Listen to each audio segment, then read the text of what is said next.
Sœur Claire, Christ est ressuscité. Il est vraiment ressuscité. Christ est Il est ressuscité. vraiment ressuscité. Christ est ressuscité. Il est vraiment ressuscité. Oui, c'est le jour de la résurrection et vous allez nous commenter l'évangile du jour de Pâques.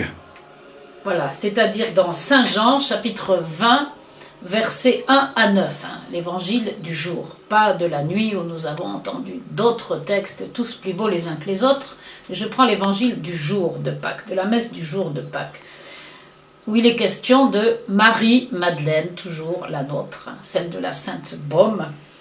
Il est écrit que le premier jour de la semaine, Marie-Madeleine se rend au tombeau de grand matin alors qu'il fait encore sombre. Marie-Madeleine, moi, à la suite de Saint Grégoire le Grand, je dis, et de beaucoup de traditions dans l'Église, pour moi c'est toujours la même.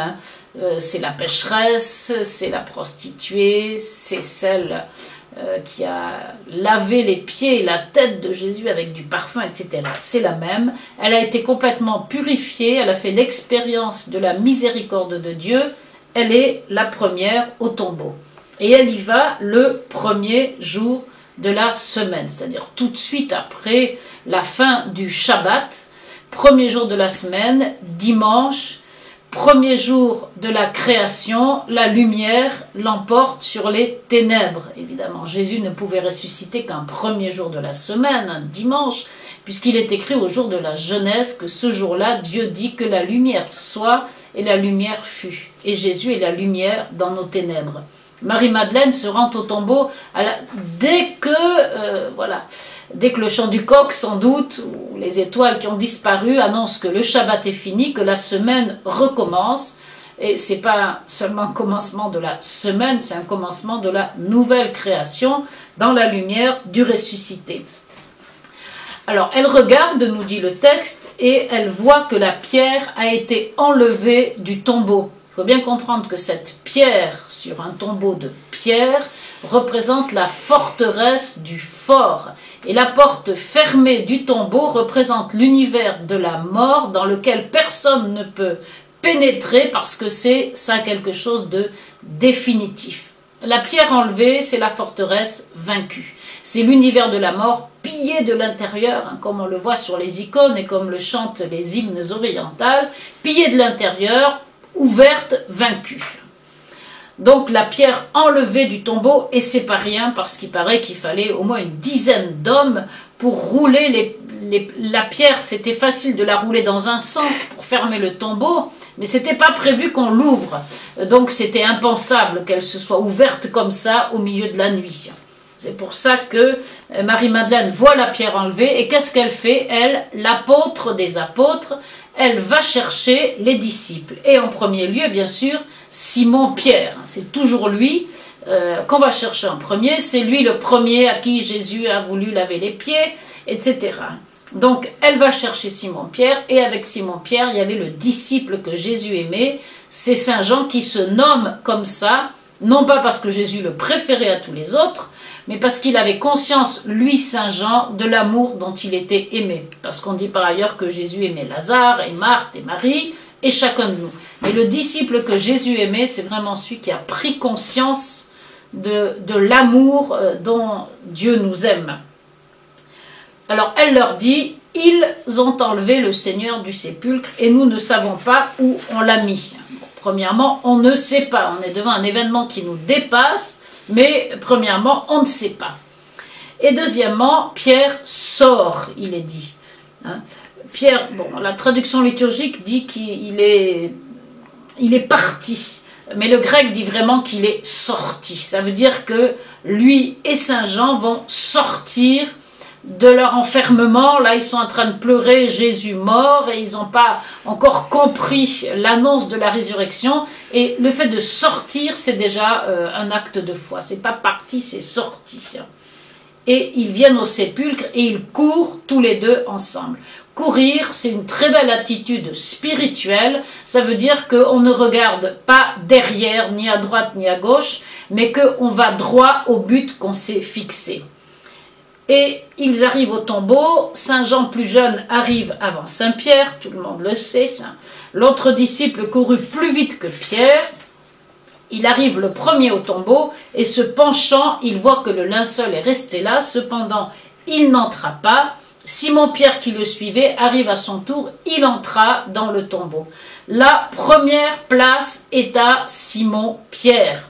Et on verra à la fin de l'évangile selon saint Jean que le disciple que Jésus aime, il suit Pierre. Il marche à la suite de Pierre qui lui-même marche à la suite de Jésus. Donc il regarde, verset 5, il entre dans le tombeau, il regarde le linceul resté là, et le linge qui avait recouvert la tête, non pas posé à côté du linceul, mais roulé à sa place. Il n'y a pas à part, hein, c'est très curieux la traduction liturgique, parce que là, on a un des plus beaux témoignages visuels, oculaires, du mystère de la résurrection du Seigneur. Parce que vous remarquerez que Lazare était sorti du tombeau lié. Jésus avait dit, déliez-le. Il était encore tout entouré de bandelettes. Tandis que dans le tombeau dont Jésus est sorti vivant, les linges sont encore là. Et ils sont posés, non pas déliés comme si quelqu'un avait enlevé le corps des linges, hein. Et donc ils auraient été posés en tas, ou encore le plus logique ça aurait été que Jésus soit enlevé avec les linges, non, posés à leur place. Et le plus émouvant, c'est cette histoire du linge qui avait entouré la tête, hein. Le linge qui avait entouré la tête, on nous dit, il n'était pas posé, hein, à plat, à côté du linceul, il était roulé à sa place, c'est-à-dire à l'intérieur du linceul. Il n'avait pas bougé de sa place. Tout était resté à sa place, comme si Jésus, enfin, parce que Jésus en est sorti mystérieusement, hein, avec un corps ressuscité. Et ça, c'est un témoignage très, très bouleversant. Vous voyez, le linge enroulé à sa place, dit le texte. Alors, à ce moment-là, arrive saint Jean, l'autre disciple, et il est dit qu'il vit et il crut. On se dit, qu'est-ce qu'il a vu? Il a vu, d'accord, il a vu un tombeau vide, mais surtout, il a vu la manière dont les linges étaient restés, et il a cru au mystère de la résurrection du Seigneur. Et le texte se termine, le texte qu'on va entendre dimanche, où il est dit que, en effet, il n'avait pas encore vu, ou plutôt c'est, il n'avait pas encore su, ou il n'avait pas encore compris, que d'après les Écritures, il devait ressusciter d'entre les morts. Alors, vous avez beaucoup de textes de l'Ancien Testament qui annoncent la vérité de la résurrection, qui l'annoncent d'une manière voilée, mais Marie-Madeleine et les deux disciples au tombeau ont un dévoilement de ce qui était dit dans les Écritures. Alors, vous avez par exemple un très beau passage du livre de Job, au chapitre 19, Job 19, chapitre 19, versets 25 et 26, qu'on peut lire de cette manière. « Je sais, moi, que mon défenseur est vivant, et que le dernier, il se lèvera sur la poussière, et une fois qu'ils m'auront arraché cette peau qui est mienne, de mes yeux de chair, je verrai Dieu. Celui que je verrai sera pour moi, celui que mes yeux regarderont ne sera pas un étranger. » Vous voyez, le défenseur est vivant et je le verrai. C'est magnifique ce passage de Job. Alors ça fait partie des Écritures qui peuvent annoncer quelque chose de la résurrection du Seigneur. Vous avez le psaume 16. Tu ne peux laisser ton ami voir la mort, hein, ni ton saint connaître la corruption.